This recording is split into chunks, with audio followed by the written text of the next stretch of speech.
तो दोस्तों हम स्टार्ट करते हैं जो वेबसाइट के एड्रेस से। ये सऊदी ई वीज़े के लिए वेबसाइट का एड्रेस है जो मैंने हाईलाइट किया है। ये आपका जो अकाउंट बनाने का तरीका है, जिसमें आप अपना ईमेल एड्रेस डालोगे, पासवर्ड डालोगे और कंफर्म पासवर्ड डालोगे, और उसके बाद ये जो कोड नज़र आ रहा है 283831 ये डालोगे, और उसके बाद आप खुद को कर लोगे रजिस्टर्ड।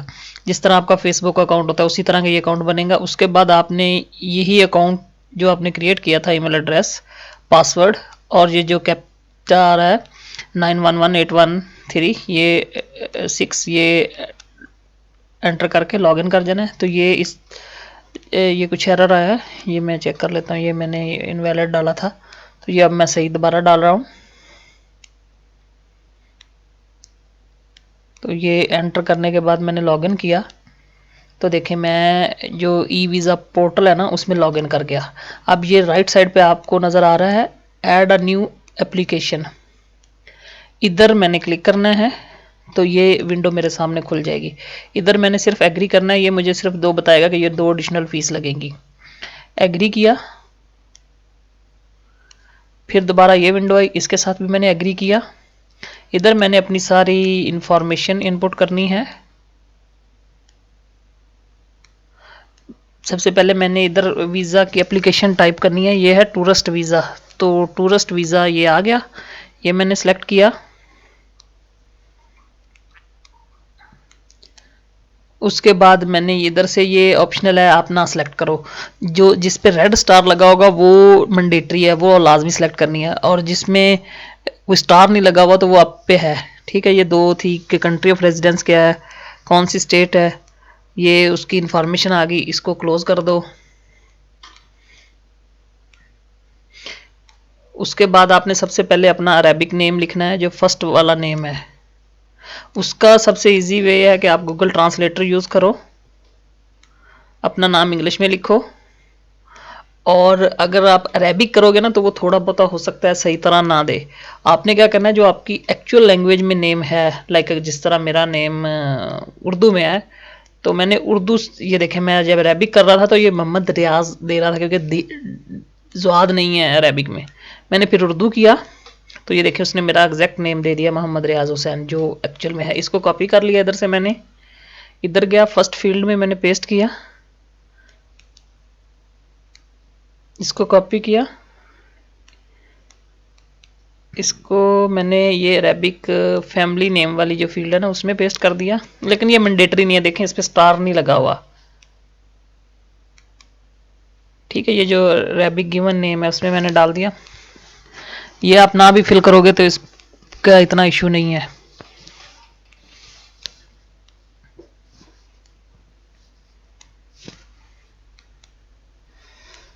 ये थोड़ा कुछ एरर आ रहा था तो मैं उसको चेक कर रहा हूँ कि ये क्यों आ रहा था, क्योंकि वो कॉपी पेस्ट की वजह से सही वैल्यू नहीं उठा रहा था। तो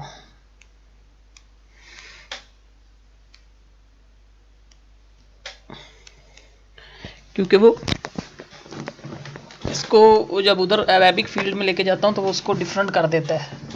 तो अब इसका क्या है कि मैंने इसको उधर से टाइप कर लिया था, या मेरे ख्याल में मैंने कॉपी और किया था, लेकिन ये नेम मुझे जाने नहीं देगा। ये एग्जैक्ट नेम होना चाहिए जो अरेबिक इसको रीड कर सके। नेम लिखने के बाद आपने अपनी पिक्चर अपलोड करनी है। ये मैंने अपनी पिक्चर रखी हुई थी, डॉक्यूमेंट रखे हुए थे पहले ही एक फोल्डर में। सिलेक्ट करके कंप्यूटर से ये आ गई, पिक्चर आ गई। उसके बाद मैंने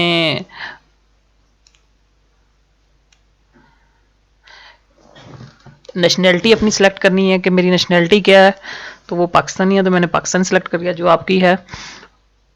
उसके बाद वो पूछेगा कि आपकी कुछ और नेशनैलिटी तो नहीं है, आपने बोलना नहीं, अगर है तो फिर आपने बताना यस। उसके बाद ये जो थर्ड ऑप्शन है कि मैं जीसीसी का रेजिडेंट हूँ, तो मैंने ये वाला ऑप्शन सेलेक्ट करना है। मेरे पे ये अप्लाई होता है तो मैंने सेलेक्ट किया। उसके बाद उसने मुझसे रेजिडेंस वीज़ा का नंबर मांगा, तो मैंने इधर से अपना वीज़ा खोला। ये टॉप पे जो मेरे आ रहा था आईडी नंबर, ये मेरा वीज़ा नंबर है, ये मैंने उधर एंटर कर देना है, और ये विदाउट डैश डालना है। उसके बाद मैंने इसकी एक्सपायरी डेट इधर डाल देनी है, इधर ही वीज़े पे हो गई है 7/9/23।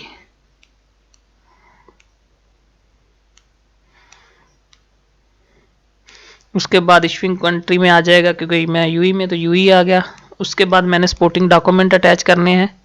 जो उसने दो चीज़ें मांगी हुई हैं, मेरा वीज़े का पेज और मेरा परमानेंट रेजिडेंसी और वीज़ा। अब मैंने इधर से पासपोर्ट अटैच किया, फिर मैंने वीज़ा अटैच किया।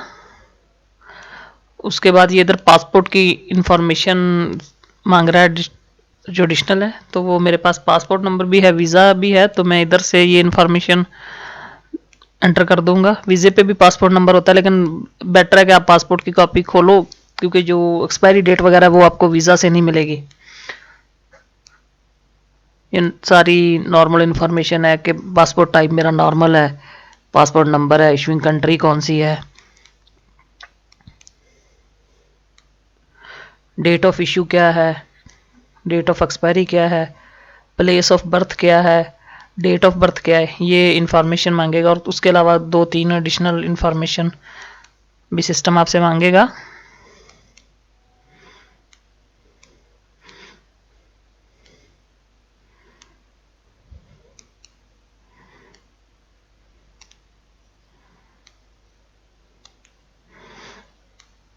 तो ये मैं फिल कर रहा हूँ। ये प्लेस ऑफ बर्थ है मेरी, मैं बाई मिस्टेक इसमें डेट ऑफ बर्थ डाल रहा था, तो बाद में मुझे याद आया कि नहीं ये प्लेस ऑफ बर्थ है। तो पासपोर्ट पे प्लेस ऑफ बर्थ लिखी होती है, जो आपकी प्लेस ऑफ बर्थ है वो आप इसमें फिल कर दो जैसे पासपोर्ट पे लिखी हुई है।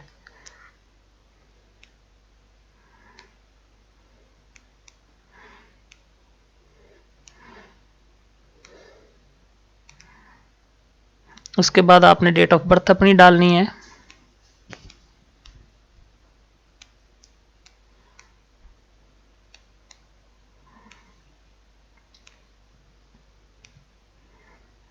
उसके बाद वो आपसे मैरिटल स्टेटस पूछेगा, आप मैरिड हो मैरिड, तो उसके बाद आपने अपना जेंडर बताना है। उसके बाद वो KSA का एड्रेस बोलेगा, सऊदीया का एड्रेस आपका क्या होगा।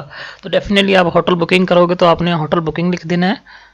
और बेटर है कि आप जब होटल बुकिंग करो तो उसका प्रिंट भी अपने पास रख लो, बॉर्डर पे अगर वो चेकिंग करें तो आप उनको कंफर्मेशन वाली जो है ना होटल बुकिंग वो दिखा सको। उसके बाद ये पोर्ट ऑफ एंट्री पूछ रहा है, देखें ये इस पे स्टार नहीं लगा हुआ तो आप इसको इग्नोर कर सकते हो। जिस चीज़ पे स्टार लगा हुआ है वो ज़रूरी है। ये देखें मल्टीपल है, 365 डेज वैलिडिटी है और 90 डे वन टाइम स्टे है।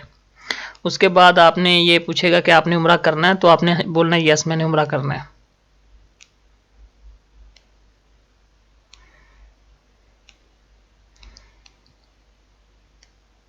उसके बाद एक और क्वेश्चन होता है कि आपने और कंट्री में लास्ट में कुछ ट्रेवल किया, तो आपने बोलना नहीं, मोस्टली नहीं किया होगा आपने। उसके बाद ये जो है कोड डालना है। उसके बाद आपने सेव कर देना है, क्योंकि मेरा एरर आया, मैंने सेव प्रेस किया लेकिन वो जा नहीं रहा, क्योंकि मैंने आपको जो पहले बताया था कि नेम, ये देखें नेम मेरा रेड हुआ हुआ है, ये रेड नहीं होना चाहिए। अब मैं नेम के लिए कर रहा हूँ सेटिंग के, ये नेम मैं कैसे सेट करूँ, क्योंकि वो कॉपी पेस्ट में प्रॉब्लम आ रही थी। जब मैं अरेबिक करता था तो वो और तरह आता था, जब उर्दू करता था तो वो सिस्टम उसको एक्सेप्ट नहीं कर रहा था, क्योंकि वो फॉर्मेट का प्रॉब्लम था। अब इसके लिए मैंने जो गार्ड सोचा हुआ है, मैं इस जो आपका होता है कीबोर्ड, जो वर्चुअल कीबोर्ड होता है विंडो में, वो यूज़ करूँगा और उसको यूज़ करते हुए मैं इसको सेट करूँगा। ये देखें मैंने इधर से ऑन किया, क्योंकि वो मेरे कीबोर्ड पे अरेबिक अल्फ़ाबेट नहीं थे तो मुझे बड़ा प्रॉब्लम हो रहा था। तो फिर मैंने इसके लिए जो सलूशन निकाला वो वर्चुअल कीबोर्ड का निकाला। तो वर्चुअल कीबोर्ड से मैं जो जो प्रॉब्लम आ रही थी इसको फिक्स करूँगा। ये देखें ऑन स्क्रीन गया, इधर इसमें मैंने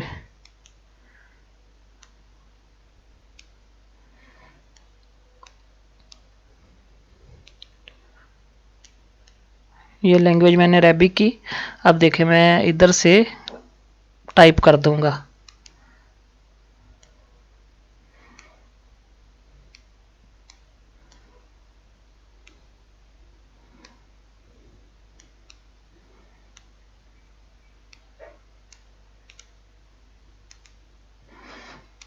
तो इस चीज़ का आपने ख्याल रखना। वैसे ये मैंडेटरी नहीं थी, मैं बस ऐसे ही डाल रहा था और इसकी वजह से मैं काफ़ी टाइम भी वेस्ट किया समझने में कि ये क्यों प्रॉब्लम आ रही है।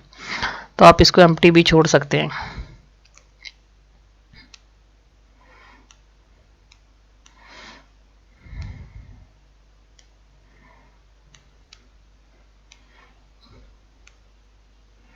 ये देखिए अब मैंने वो सही फॉर्मेट जो अरेबिक वाले में लिखा है तो ये उसने इसको एक्सेप्ट कर लिया है।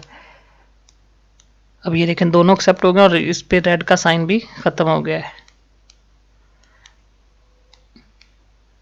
तो अब मैं ये कीबोर्ड क्लोज कर दूंगा और वो देखें मेरा वो नॉर्मल जैसे ही हुआ, रेड नहीं आ रहा। तो अब मैं नीचे जाके फिर इसको सेव करूंगा। बाकी सारी इन्फॉर्मेशन सेम है। अब सेव का बटन प्रेस करना है बस। ये देखें जब सेव किया तो उसने मुझसे पूछ लिया कंटिन्यू करना है या कैंसिल करना है, तो मैंने बोला कंटिन्यू। और फिर ये एक तरह की डिक्लेरेशन है कि मैं रिस्पॉन्सिबल हूँ, जो डॉक्यूमेंट मैं अपलोड कर रहा हूँ वो सही है, ऑथेंटिक है। तो अब वो मुझे नई विंडो मिला। इधर थोड़ी सी एडिशनल इन्फॉर्मेशन पूछता है, वो कि आपका करंट एड्रेस क्या है। तो आपने फिल कर देना है कि कौन सी स्टेट है और आपने कौन कब आप एक्सपेक्ट कर रहे हो कि यूएई विजिट करोगे, किस स्टेट से जा रहे हो। तो वो आप अपने हिसाब से प्लान के हिसाब से डाल दो, थोड़ा अर्ली डाल दो 10 दिन। मतलब अगर आपने 20 में जाना है तो आप 10 डाल दो, ताकि आप अगर अर्ली भी जाओ तो इश्यू ना हो। और इसका कुछ भी नहीं है, ये सिर्फ इन्फॉर्मेशन है एडिशनल। ये PO box number normally individual का नहीं होता, तो आप 1 2 3 4 5 डाल दो, तो भाई डाल दो। जिप कोड में भी सेम डाल दो, लेकिन ये मैंडेटरी नहीं है, ये ऑप्शनल है। देखो ये आपने फिल करना है कर दो, नहीं करना ना करो। लेकिन ये मोबाइल नंबर और ईमेल एड्रेस लाजमी डालना ताकि आपको वीज़े की ईमेल आ जाए। बाकी ये डिक्लेरेशंस हैं आपने दे देनी है। ये देखें नो नो नो है, इनको पढ़ के तो डिक्लेरेशन दे देनी है, ये नो ही आएंगी। लेकिन अगर आप में कुछ स्पेशल केस है तो फिर आपको वो डिक्लेरेशन देनी पड़ेगी। लाइक इधर लिखा हुआ है कि अगर आप परमानेंट इंजर और डिसेबल हो तो आप फिर यस लिखोगे। उसके बाद आपके सामने विंडो आ जाएगी इंश्योरेंस सेलेक्ट करने की, हेल्थ इंश्योरेंस। इधर ये डिफरेंट कंपनीज हैं, उनके डिफरेंट रेट हैं। ये डॉलर में रेट हैं, दिरहम में नहीं है ना रियाल में, डॉलर में है। तो आपने अपने लिए कोई भी इंश्योरेंस सेलेक्ट कर लेनी। मैंने तो सबसे जो चीपेस्ट थी 8 दिरहम वाली वो सिलेक्ट की थी। बाकी ये हाईएस्ट 63 वाली भी है, 11 दिरहम वाली भी है। तो ये 8 डॉलर से सॉरी स्टार्ट होके 64 डॉलर तक जाती है। तो आप अपने हिसाब से चूज़ कर लेंगे जो आपको चाहिए। ये चूज़ करने के बाद मैं थोड़ा इस पर टाइम लग रहा था कि देख रहा था कि क्या क्या सीन है। तो अब जैसे ही मैंने ये मुझे समझ आई कि मैंने ये सिलेक्ट करनी है, तो मैंने ये सिलेक्ट करने के बाद सेव किया। अब सिस्टम मुझे पेमेंट वाली विंडो पे ले आया। ये टोटल फ़ी मुझे बता रहा है कि $110 मैंने पे करने हैं। इधर मेरा पासपोर्ट नंबर है, मेरा नेम है और वो ट्रैकिंग नंबर भी दे दिया सिस्टम ने। वो भी जो फ़ीस का ब्रेक डाउन भी दे दिया कि एप्लीकेशन फ़ी इतनी है, वीज़ा फ़ी इतनी है, इंश्योरेंस के इतने हैं। और उसके बाद ये मेरे ख्याल में मैं बैक चला गया था तो इस वजह से ये थोड़ा। अब ये देखिए ये विंडो आ गई, इधर से $110 कन्फर्म। अब जब मैं पे क्लिक करूंगा तो वो मुझे ये ले जाएगा बैंक की विंडो पे और इधर वो 20 सेकंड का टाइम रन करेगा। जैसे ये 20 सेकंड कंप्लीट होंगे तो आपको वो विंडो ओपन हो जाएगी जिधर आपने अपने कार्ड की डिटेल फिल करनी है। ये देखें जैसे ही 0 सेकंड होगा तो वो विंडो आ जाएगी। उधर आपने सिंपल अपना जिस तरह ऑनलाइन आप परचेज़ करते हो अमेज़ोन से, किसी भी ऑनलाइन वेबसाइट से, तो अपनी कार्ड की डिटेल डालनी है। ये देखें इधर कार्ड नंबर डालेंगे, फिर वो आपसे फर्दर टैब खोलेगा, उधर इन्फॉर्मेशन फिल करनी है। जैसे ही आपने फ़ी पेमेंट की ये देखें साथ ही वीज़ा इशू हो गया। ये वीज़े इशू होने का मैसेज आ गया मुझे स्क्रीन पे। और ये इधर नीचे एक लिंक भी है, इंश्योरेंस पॉलिसी लिंक, इधर से आप अपनी पॉलिसी डाउनलोड भी कर सकते हो। उम्मीद करता हूँ मेरी वीडियो ये आपके लिए यूज़फुल होगी। मेरे चैनल को आप लाजमी सब्सक्राइब करें, शेयर करें। शुक्रिया।